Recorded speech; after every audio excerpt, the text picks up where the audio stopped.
ہوئی ہے صاحب، اپنے اتنے دیش اتنے ودیش اتنے ساری چیزیں ہیں، بیٹھے تماشا دیکھ رہے ہیں، کوئی کیوں نہیں؟ میں آپ سے پوچھتا ہوں، ایک ماں باپ کی اولادیں گھر میں اکٹھے نہیں رہ رہے ہیں، ہم ملکوں کو اکٹھا کرنے کی بات کر رہے ہیں،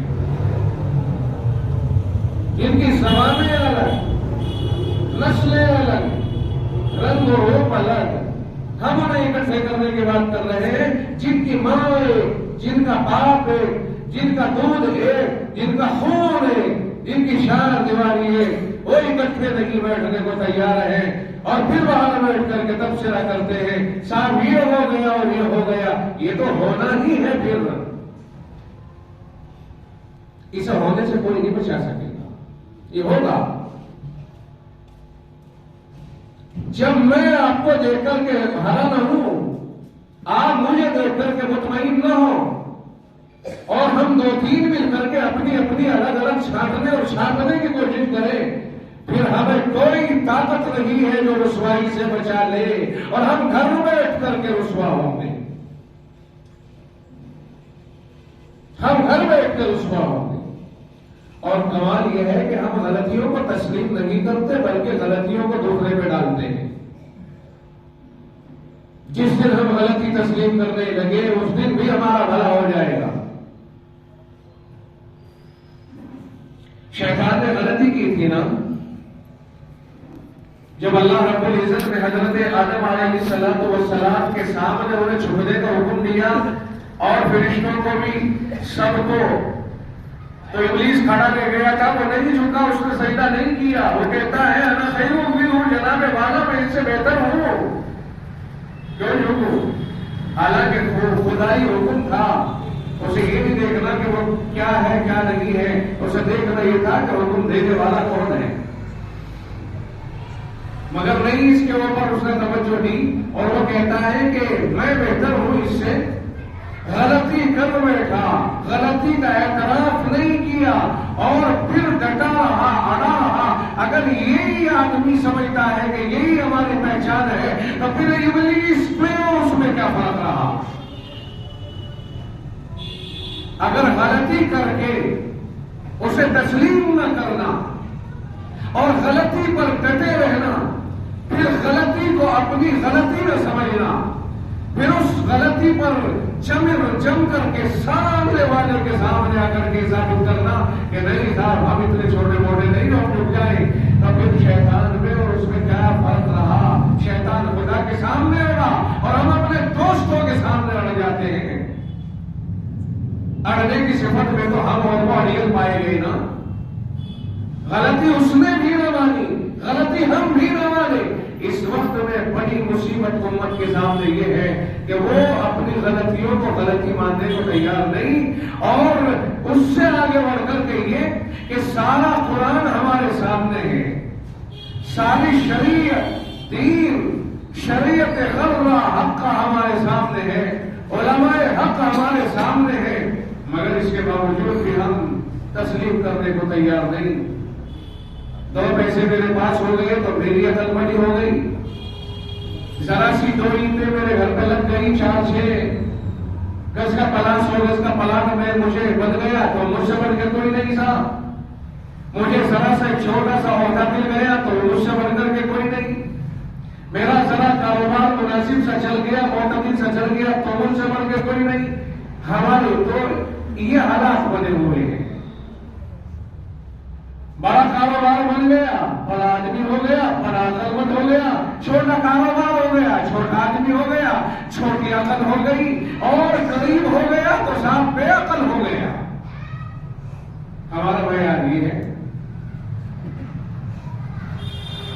امیر کے اندر کتنی ہی برائی سہی، مالدار میں کتنی ہی برائی سہی، لیکن سامنے دست بچتا ہے اس کے، اور غریب میں کتنی ہی خوبیاں سہی، اسے کوئی پاس بٹھانے کو تیار نہیں۔ امیر کی پائتی توڑنے جاتے ہیں، چاپلوسی کرنے جاتے ہیں، ہاں میں ہاں ملانے جاتے ہیں، اور کسی سمجھدار عقل مند غریب کو دھوکہ دینے کو تیار نہیں۔ یہ ہماری سوچ کا معیار ہے۔ ایسے ہی شریعت مطہرہ کے معاملے میں دین و شریعت کے معاملہ بھی ایسا ہی ہے. اگر یہ مولوی چندہ کرتے ہیں تو ہمارے محتاج ہیں، اور یہ چندہ کرنا چھوڑ دے تو پھر ہماری محتاجی ختم ہو جائے گی. ظاہر ہے کہ عزت و احترام ہمیں پتا ہے نا، آج نہیں تو کل آئے گا قوم کے در پہ، خاک چھانتا ہوا آئے گا، اور چندہ تو ہم سے ہی لے گا نا. لہذا کم از کم کچھ بھی نہیں ہے تو چندے کی وجہ سے ہی ہماری نظروں میں گراوٹ آ جاتی ہے. چندہ کر رہا ہے، حالانکہ چندے وندے کا مسئلہ کوئی نہیں ہے، مولویوں کا کوئی اپنا ذاتی معاملہ نہیں ہے. انہیں معلوم ہے مدرسے مکتب نہیں چلیں گے تو دین اللہ تعالیٰ نے اسی ترتیب پر اسباب ہے کہ محنت کرو، آگے بڑھو اور بڑھاؤ. اور دور حاضر میں سب سے زیادہ مضبوط ذریعہ دین اسلام کو تھامنے اور اس کی نشر و اشاعت کرنے اور امت کے اعمال میں انقلاب پیدا کرنے کا بڑا ذریعہ یہی مدرسے ہیں. اگر ان سے صرف نظر کر لیا جائے تو سمجھ لو پھر قرآن کریم اور حدیث رسول اور دین و شریعت یہ قابو میں نہیں آ پائے گا. معاملہ مناسب نہیں لگتا ہے کہ اس وقت میں اس عنوان کے اوپر کچھ کھل کر کے بولوں. یہ کوئی مدرسے کا جلسہ نہیں ہے کہ مدرسے سے متعلق کوئی، البتہ اصلاح المنکرات چونکہ آپ کی اس مجلس کا عنوان ہے، اور منکرات میں بڑا منکر یہ ہے کہ آدمی اسی چیز کو ناپسند کرنے لگے جو چیز دنیا کی بھلائی کے لیے اللہ نے بھیجی تھی، اور انہی کو ناپسند کرنے لگے جنہیں اللہ نے پیغمبروں کے بعد ذمہ داری لیتے ہوئے اور کہہ دیا اب پیغمبروں کو بھیجنا بند کر رہا ہوں، وارثین پیغمبروں کے اوپر اعتماد کر رہا ہوں. میں نے ایک اور خاص جملہ کہہ دیا ہے، شاید آپ نے دھیان دیا ہو. اللہ رب العزت نے پہلے سے ہی امت اپنے بندوں کی اصلاح کا انتظام کر رکھا ہے. آدم علیہ السلام سے لے کر جناب محمد رسول اللہ صلی اللہ علیہ وسلم تک جب بھی منکرات سر چڑھے اللہ نے ان کی سرکوبی کے لیے پیغمبروں کو بھیج دیا. جب بھی دنیا کے اندر بربادی آئی اللہ نے ان کی اصلاح کے لیے نبیوں کو بھیج دیا اور ان کے اوپر پیغام دے کر کے اپنا کہہ دیا جاؤ میرے بندوں کو مجھ سے ملانے کا کام کرو، اور یہ بھٹکے جا رہے ہیں ان کی اصلاح کا کام کرو. یہ سلسلہ چلتا رہا، ہزار سال تک یہ سلسلہ چلتا رہا، 4-5 ہزار سال تک یہ سلسلہ چلتا رہا. پھر جناب محمد رسول اللہ صلی اللہ علیہ وسلم کا آخر میں نمبر آیا اور آخری رسول صلی اللہ علیہ وسلم کو مبعوث فرمایا تو آپ کے اوپر آ کر کے اللہ تعالیٰ نے اپنی عادت کو تبدیل فرما دیا اور اعلان کر دیا آپ کے بعد اب میں کوئی نبی اس دنیا کے اندر نہیں بھیجوں گا، آپ آخری نبی ہیں، سید الانبیاء والرسل ہیں، اور آپ کو اللہ رب العزت نے تمام نبیوں کی امامت کا شرف حاصل کرا کے اختتام کر دیا کہ اب نبوت کا سلسلہ امام الانبیاء پہ ختم کیا جاتا ہے. امام الانبیاء پہ نبوت کا سلسلہ ختم ہو جانے کے بعد سوال پیدا ہوا کہ یہ مبارک سلسلہ جو روٹے ہوئے ادھر ادھر بکھرے ہوئے بندوں کو اللہ سے ملانے کے لیے قائم تھا، اب اس کا کیا ہوگا؟ جب محمد الرسول اللہ صلی اللہ علیہ وسلم پر نبوت کا پاکیزہ سلسلہ ختم ہو گیا تو اب پھر اس طرح سے نبوت کو جاری کرنا تو آپ نے بند کر دیا، روک دیا، نبی کوئی نہیں آئے گا. تو پھر اللہ یہ پاک سلسلہ کب تک چلے، کیسے چلے؟ جب نبی نہیں آئیں گے تو کام کیسے چلے گا؟ سوال پیدا ہوتا ہے نا کہ جب لوگوں کی اصلاح کے لیے نبی آتے رہے اور محمد الرسول اللہ صلی اللہ علیہ وسلم پہ نبوت کا سلسلہ ختم ہوا تو پھر یہ خیر کا راستہ بند ہو گیا، نبیوں کا سلسلہ، تو پھر یہ لوگ پھر بھٹکیں گے تو ہوگا کیا ان کا؟ جناب محمد رسول اللہ صلی اللہ علیہ وسلم کی زبانی کہلوا دیا، کیا ہوگا؟ جو ہوگا اللہ نے نبی کے دل میں ڈالا، زبان مصطفیٰ کی ہے، بیان رب کا ہے. اللہ رب العزت نے بیان رسول کے دل میں ڈالا اور آقا کی زبان اس کے اوپر اٹھی اور آپ نے فرمایا نا ان العلماء ورثۃ الانبیاء. اب اللہ نے نبیوں کا سلسلہ تو روک دیا مگر نبوت جن کو تھی وہ جو کام کرتے چلے آ رہے تھے ان کے وارثین پیدا ہو کر کے ان کے کاموں کو آگے بڑھائیں گے. بے شک وہ نبی نہیں ہوگے کیونکہ اللہ کے نبی نے فرمایا انا خاتم النبیین لا نبی بعدی. میں آخری نبی ہوں میرے بعد اب کوئی نبی نہیں آئے گا. رب کہتا ہے وما ارسلناک الا کافۃ للناس. ہم نے آپ کو سارے ہی انسانوں کے لیے نبی بنا کے بھیج دیا. اب اللہ نے طریقہ کار بدلا. رب کی عادت پہلے وہ چلی آ رہی تھی کہ آپ نبیوں سے دنیا میں اصلاح کا کام لیتے. اب رب نے نبوت کو روکا, نبیوں کے وارثوں کو پیدا کیا اور وہی علم جو اللہ نے محمد الرسول اللہ کو عطا فرمایا تھا, قرآن کا علم, اور جو رسول کے ذریعے سے احادیث کو اللہ نے اپنے خاص بندوں تک پہنچوایا تھا, صحابہ کرام تک, یہ دونوں چیزیں مل جاتی ہیں. اور آقا نے فرمایا ان العلماء ورثۃ الانبیاء. اب یہ نبی تو نہیں مگر نبیوں کے وارث نبیوں کے کام کو لے کر چلیں گے. بلا شبہ یہ نبی تو نہیں ہے مگر نبیوں کے کام کو اٹھا کر کے چلنے والے, جس بنیاد پر انہیں وارثین انبیاء بنا دیا گیا. کیا خیال ہے ہمارا اور آپ کا؟ جس رب نے نبوت والے مشن کو روکا اور نبیوں کو روک کر کے اللہ نے اعتماد کیا میرے نبی کے صحابہ اور ان کے شاگردوں اور ان کے شاگردوں یعنی علماء کے اوپر. جس رب نے نبیوں کا سلسلہ روکا اور نبوت کا کام نہ روکا, سلسلہ نبوت روکا مگر کار نبوت نہیں روکا, سلسلہ روکا, کام جاری رہا. کام کس کو ملا؟ وارثین انبیاء کو ملا.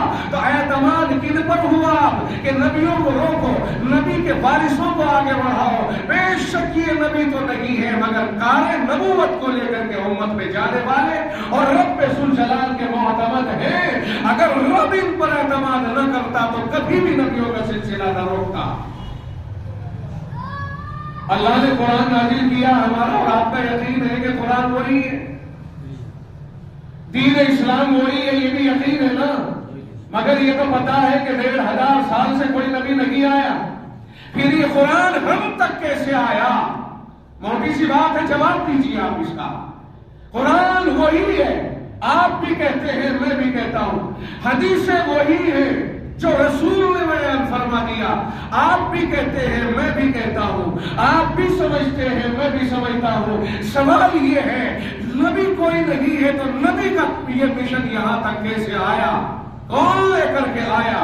معلوم ہوا, ماننا پڑے گا کہ نبی کا مشن نبی کے صحابہ نے حاصل کیا, پھر نبی کے صحابہ نے اپنے شاگردوں کو دیا, پھر انہوں نے اپنے شاگردوں کو دیا, یہاں تک کہ یوں ہی ہوتے ہوتے مدرسوں, مسجدوں اور مکتبوں کی شکلوں میں اس کے لیے مراکز تعمیر ہوتے رہے. اور ہندوستان نہیں بر صغیر کو اللہ نے فخر عطا فرمایا کہ پھر یہ سلسلہ اپنی مرکزیت کی شکل میں دارالعلوم دیوبند میں پہنچا اور دارالعلوم کے ذریعے سے اس وقت میں الحمدللہ یہ سلسلہ دنیا بھر کے اندر جاری ہے. اس سوال کا جواب تو شاید آپ کی سمجھ میں آ گیا ہوگا کہ نبیوں کا سلسلہ رکا مگر نبیوں کا کام نہیں رکا, وہ ہم تک پہنچا. سوال پیدا ہوا کن کے ذریعے پہنچا؟ جواب یہ ہے کہ نبی کے وارثوں کے ذریعے پہنچا. سوال نبی کے وارث کون ہیں؟ تو ہم نبی سے پوچھتے ہیں کہ میرے آقا نبی آپ کے وارث کون ہیں؟ آقا 1450 سال پہلے ارشاد فرماتے ہیں ان العلماء ورثۃ الانبیاء. یہی علماء ہیں جو نبیوں کے وارث ہیں. اب تم مانو یا نہ مانو, میں مانوں یا نہ مانوں, دنیا تسلیم کرے نہ کرے مگر میرے نبی نے ارشاد فرمایا, میرے رب نے کہلوایا, جب رب بھی تسلیم کرے اور رب کا خاص پیغمبر محمد الرسول اللہ بھی فرما دے, اب دنیا کی کوئی وہ طاقت نہیں ہے جو علماء کو وارث نبی ہونے سے نکال دے. اور اگر کوئی اپنی آخرت اور عاقبت پر بات کرنا چاہتا ہے وہ اٹھائے اپنے اپنی گندی زبان، وہ اٹھائے اپنی گندی سوچ، اور وہ اٹھائے اپنا گندا قلم، وہ اٹھائے اپنی گندی روشنائی اور تحریر کرے خلیص قلم سے، تحریر کرے خلیص سیاہی سے، تحریر کرے خلیص سوچ سے، اور تحریر کرے خلیص ہاتھ سے، اور لکھے وہ صحابہ کے خلاف، لکھے وہ علماء کے خلاف۔ خدا کی قسم، جن پر رب نے اور رسول نے اعتماد کیا ہے، ان کی مخالفت کرنے والا تو جہنم کے گڑھے میں چلا جا سکتا ہے، لیکن ان کا کچھ نہیں بگاڑا جا سکتا ہے، کیونکہ ایک جماعت اللہ کے نبی نے فرمایا کہ ایسی ضرور رہے گی جو میرے دین کے لیے مجاہدوں سے لبریز رہے گی، اور دنیا کی کوئی طاقت ان کا کچھ نہیں بگاڑ سکتی ہے۔ ان باتوں سے میں سمجھتا ہوں، جس طرح میں آپ کو لے کے آنا چاہ رہا ہوں، آپ کے ذہن کے دریچے کھل رہے ہوں گے، اور آپ سمجھ رہے ہوں گے کہ ہمیں اس 1400 سال پہلے کی مرکزی کڑی کے اوپر جانا ہوگا اگر ہمیں موجودہ زمانے میں اعتراضات سے بچنا ہے، اگر ہمیں اس 15ویں صدی کے اندر گمراہی کی دلدل سے نکلنا ہے، اگر ہمیں اس 15ویں صدی کے اندر اپنے ایمان اور اسلام کو محفوظ رکھنا ہے، تو پھر ہمیں 1400 سال پہلے جانا ہوگا واپس لوٹ کر کے، اور ہمیں بیٹھنا ہوگا نبی کے سامنے، اور آپ کی تصور کی نگاہیں وہاں پہنچے کہ نبی اکرم صلی اللہ علیہ وسلم نے کیا فرمایا ہے۔ آپ نے فرما دیا تھا نا، خیرکم من تعلم القرآن وعلمہ، تم میں سب سے بہتر وہ ہے جو قرآن کریم پڑھے اور پڑھائے۔ ایک طرف آقا فرماتے ہیں ان العلماء ورثۃ الانبیاء، نبیوں کے وارث علماء ہیں۔ میں پوچھتا ہوں، علماء کسے کہتے ہیں؟ عالم کی جمع ہے علماء۔ یہ عالم کس پیڑ پر پھل آیا، کون سی مشین کا پروڈکٹ ہے، کس کمپنی میں تیار ہوا، کون سے کھیت سے ہوگا، کب یہ برسا آسمان سے، کہا کیا ہے یہ بلا عالم، کیا ہے یہ بلا علماء، کون سی بلا ہے یہ مولوی؟ سمجھنے کی کوشش کیجیے، مولوی کوئی نہیں ہے، اعلیٰ عالم اور علماء کوئی نہیں ہے۔ پہلے آپ اپنے آپ کو نیوٹرل کیجیے۔ ہر آدمی اپنے ماں باپ سے پیدا ہوا، اور رسول اللہ صلی اللہ علیہ وسلم نے فرمایا کل مولود یولد علی الفطرہ، ہر پیدا ہونے والا بچہ اسلام کی فطرت پہ جنم لیتا ہے۔ اللہ نے جس دم اسے پیدا کیا اس دم وہ اسلام کی فطرت پر موجود ہے۔ بڑا ہوتا چلا گیا، ماحول سے متاثر ہوتا جائے گا۔ آقا نے فرمایا فَأَبَوَاهُ يُحَوِّدَانِهِ أَوْ يُنَصِّرَانِهِ أَوْ يُمَجِّسَانِهِ، بڑے ہو کے ماحول جیسا ملتا ہے۔ اگر ماں باپ یہودی ہے، یہودیوں کی طرف جا کے یہودی کہلاتا ہے۔ ماں باپ عیسائی ہے، منتقل ہو جاتا ہے عیسائیت کی طرف۔ ماں باپ آگ پرست ہے، وہ ادھر چلا جاتا ہے۔ ماں باپ مومنین ہے۔ یہ حدیث پاک میں 3 باتیں بطور تفصیل فرمائی گئی ہیں۔ ماں باپ جیسے ہیں عموماً بچہ انہیں کی طرف منتقل ہو جاتا ہے، ورنہ ابتدا میں ہر بچہ اسلام کی فطرت پہ پیدا ہوتا ہے۔ وہ کفر پر جنم نہیں لیتا، چاہے وہ کافر کے گھر میں پیدا ہو، جنم اس کا اسلام کی فطرت پہ ہوتا ہے۔ بڑے ہو کے ماحول جدھر کا ملتا جاتا ہے ادھر ہی کو منتقل ہوتا چلا جاتا ہے۔ اب دیکھیں، کوئی مولوی عالم کوئی نہیں، پیدا ہونے والا بچہ اپنی فطرت کے اعتبار سے سلیم الطبع پیدا ہوا، بڑا ہو کر کے پھر وہ آگے بڑھا۔ اب اسے جس مکتب میں ڈالیں گے وہاں جائے گا۔ آپ کسی کالج میں بھیجیے، آپ نرسری میں بھیجیے، اسکول میں بھیجیے، آپ کہیں بھی بھیجیے، بچہ آپ کے تابع ہے۔ اگر آپ نے اور ہم نے بچے کو غلط راہ پر ڈال دیا اور اسلامی راہ سے بیزار کر دیا، اسلامی راہ سے ہٹا کر کے دوسری راہوں پہ ڈالا، اور وہاں اس کے اندر بگاڑ آیا، اس کے عقیدے میں فرق آیا، اس کے معمولات میں فرق آیا، اس کی ایمانیات میں فرق آیا، اور خدا نہ خواستہ سبب ہم بن گئے، تو کل قیامت کے دن جان نہیں بچے گی۔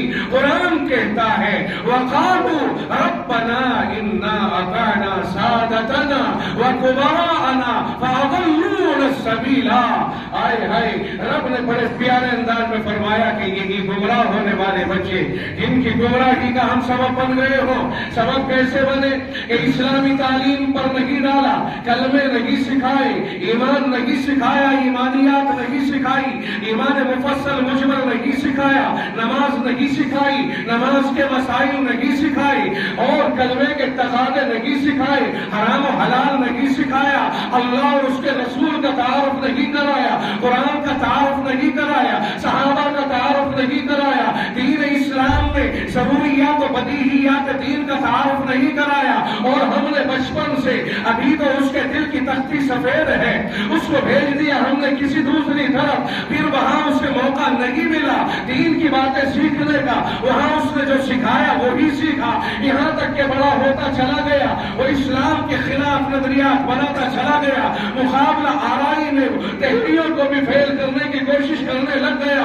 کہنے کے لیے مسلمان ہے مگر وہ مسلمانوں کے مقابلے پر اپنے ذہن کے اندر غلط تصورات لیے ہوئے گھومتا ہے, جب موقع لگتا ہے اسلام کے خلاف جاتا ہے, روشن خیالی کا دعویٰ کرنے لگ گیا ہے, جدت پسندی کا دعویٰ کرنے لگ گیا ہے, لبرل ہونے کا دعویٰ کرنے لگ گیا ہے. اس نے اسلام کو تقیانوسی خیال کرنے کے بعد لوگوں کو اسی کی تبلیغ شروع کر دی ہے, اور کہا یہ مولوی, یہ ملا, یہ مدرسوں والے, یہ تبلیغ والے, یہ مسجدوں والے, یہ بہت پیچھے کی دنیا میں گھوم رہے ہیں, انہیں اندھیرے میں گھومنا اور گھمانا آتا ہے, امت کو پیچھے ہٹانا آتا ہے, وہ خدا کی تعلیم و تعارف کو, وہ نبی کے تعارف و تعلیم کو, وہ قرآن کی تعلیم کو, وہ صحابہ کے مطمع نظر کو, صحابہ کے ارشادات اور ان کی مناہج کو وہ دقیانوسی خیال کرتا ہے, وہ دنیا کی ترقی کے خلاف سمجھتا ہے. پھر جب وہ موت کی آغوش میں جائے گا اور موت برحق ہے, رب کہتا ہے اینما تکونوا یدرککم الموت, جہاں کہیں بھی تم چلے جاؤ گے, تم بادشاہ صحیح, تم امیر صحیح, تم بڑے بڑے قلعوں میں چلے جانا, تم آئرن ڈوم کے ماتحت آ جانا, رب کہتا ہے اینما تکونوا یدرککم الموت, کہیں بھی چلے جانا تمہیں موت پکڑ کر کے رہے گی, موت کے پنجے سے کوئی بچ نہیں سکتا ہے. رب کہتا ہے اللہ تمہارے ہر چیزوں کو جانتا ہے, وَهُوَ مَعَكُمْ أَيْنَمَا كُنْتُمْ, کہیں بھی چلے جاؤ رب تمہارے ساتھ ساتھ ہے. رب کہتا ہے وَلِلَّهِ الْمَشْرِقُ وَالْمَغْرِبُ فَأَيْنَمَا تُوَلُّوا فَثَمَّ وَجْهُ اللَّهِ, یہ مشرق اور مغرب اللہ ہی کی ہے, جدھر تم رخ کرو ادھر ہی اللہ ہے.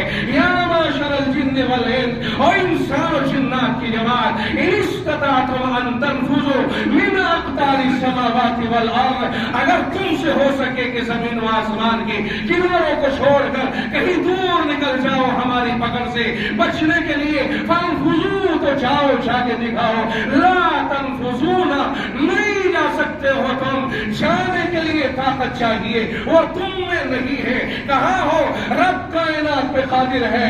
اذا وقعت الواقعہ, قیامت آئے گی, لیس لوقعتها کاذبہ, اس کے آنے میں کوئی خلاف اور جھوٹ نہیں ہے. وہ رب آسمان کو توڑے گا, زمین کو توڑے گا, زمین کو پیس دے گا, وبست الجبال بسا, پہاڑ پیس دیے جائیں گے, زمین گلا گلا کے توڑ دی جائے گی. اذا الشمس کورت, آسمان کو بے نور, یہ سورج بے نور کر دیا جائے گا. وَإِذَا الْكَوَاكِبُ انتثرت, آسمان پر سے تارے جھڑ کے نیچے گرنے لگیں گے. یوم تمور السماء مورا, آسمان ہلے گا, پھٹے گا, ٹوٹے گا, زمین کی طرف آئے گا.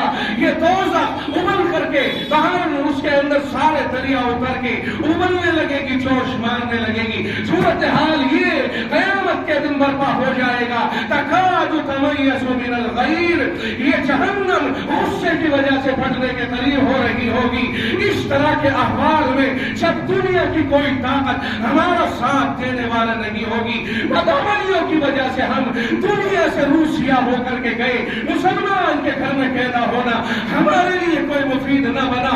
ہم نے بدعملیوں کمالیوں سے اپنے آپ کو اتنا روشناس کرا لیا تھا، اب جب ہماری پکڑ ہوگی تو یہی بچے جنہیں ہم نے ماحول بدل کر کے دوسرے ماحول کے حوالے کیا اور اس ماحول کی طرف انہیں متوجہ نہ کیا، وہی گریبان پکڑ کے قرآن کہتا ہے، میں نہیں کہتا، میرے رب نے بتایا ہے، وَقَالُوا رَبَّنَا إِنَّا أَطَعْنَا سَادَتَنَا وَكُبَرَاءَنَا فَأَضَلُّونَا السَّبِيلَ۔ یہی ہمارے بچے، یہی ہمارے پیارے پیارے اور پھول سے بچے جوان ہو گئے، بدعملیوں سے روشناس ہو گئے، اور کل قیامت میں جب ان کی گرفتاری ہوئی تو انہوں نے ہمیں مورد الزام ٹھہرا دیا اور یہ کہنے لگ گئے رب کے بارگاہ میں، مولا کریم انا اطعنا سادتنا، یہ ہے ہمارے ذمہ دار، وکبراءنا، یہ ہے ہمارے بڑے، ہم نے ان کی پیروی کی ہے، ہمیں کیا پتا کہاں لے جا رہے ہیں، ہمیں کیا پتا کس ماحول میں لے جا رہے ہیں، ہماری کوئی غلطی نہیں ہے، پروردگار عالم ہم جس راہ پر گئے ہیں ان ہمارے بڑوں کی ذمہ داری کی وجہ سے گئے ہیں، فَأَضَلُّونَا السَّبِيلَ، ہمیں راہ راست سے ان بڑوں نے بھٹکایا ہے۔ بڑوں میں باپ بھی ہو سکتا ہے، ماں بھی ہو سکتی ہے، بھائی بھی ہو سکتا ہے، رشتہ دار بھی ہو سکتا ہے، جس کا مشورہ، جس کی رائے سے آدمی اسلامی اصول سے بھٹک کر کے دوسری طرف چلا گیا، ہر وہ شخص مراد ہوگا، اور جب رب کے سامنے یہ شکایت پہنچے گی تو یوں اور کہیں گے ربنا آتِہِمْ ضِعْفَيْنِ مِنَ الْعَذَابِ، مولا کریم انہیں 2 گنا عذاب دے، اس لیے کہ انہوں نے ہمیں بھی بھٹکا دیا ہے، خود بھی بھٹکتے چلے گئے ہیں، ہم ان کی وجہ سے آج تیری گرفتاری میں آ رہے ہیں، ربنا آتِہِمْ ضِعْفَيْنِ مِنَ الْعَذَابِ، انہیں 2 گنا عذاب دیجئے، وَلْعَنْهُمْ لَعْنًا كَبِيرًا، اور ان پر بڑی لعنت بھیجیے۔ یہ ہے وہ صورتحال جو کل قیامت میں ہمیں اپنی ہی اولاد کی طرف سے پیش آئے گی۔ کہاں ہے ہمارا؟ کون سی دنیا میں کوئی بڑے ہیں؟ ہر آدمی اپنے آپ کو بڑا عقلمند سمجھتا ہے، ہر آدمی اپنی رائے کے سامنے کسی کی رائے سمجھتا ہی ہے۔ لوگ کہتے ہیں یہ کان کا ڈاکٹر ہے، سنیے توجہ کے ساتھ، یہ کان ناک گلے کا ماہر ہے، اس کے پاس وہی مریض آئے جو کان ناک اور گلے کے مرض میں مبتلا ہوں، لہذا اس کے پاس کوئی ایسا مریض نہ آئے جو اس کی مہارت کے خلاف ہو۔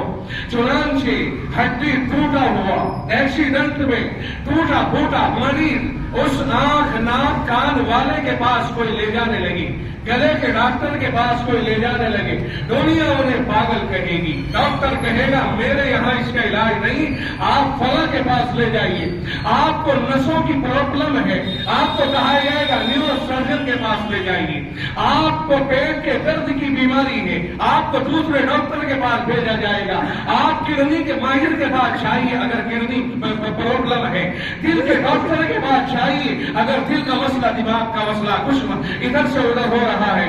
سوال یہ پیدا ہوتا ہے ہر شعبے کا ڈاکٹر اس شعبے کے مرض کے علاج کے لیے بیٹھا ہے، اگر اس کے خلاف دوسرے کے پاس چھایا جائے تو وہاں سے اسے محروم واپس لوٹنا پڑتا ہے اور پاگل ہونے کا تانا بھی سننا پڑتا ہے۔ اتنا مظلوم تو صرف قرآن و حدیث کا مواد رہ گیا، جو چاہے ان میں منہ شگافی کرے، جو چاہے اپنی مرضی سے وہاں رائے پیش کرے، جو چاہے وہاں کچھ بھی کہے، اس لیے کہ اللہ تو اتنا حلیم ہے، اتنا برداشت کرنے والا ہے کہ دنیا جو چاہے کرے، ایک دن قیامت کا اس نے گرفتاری کے لیے مقرر فرما رکھا ہے۔ یہاں مسئلہ یہ آتا ہے کہ مولویوں کے پاس جانے کی ضرورت نہیں،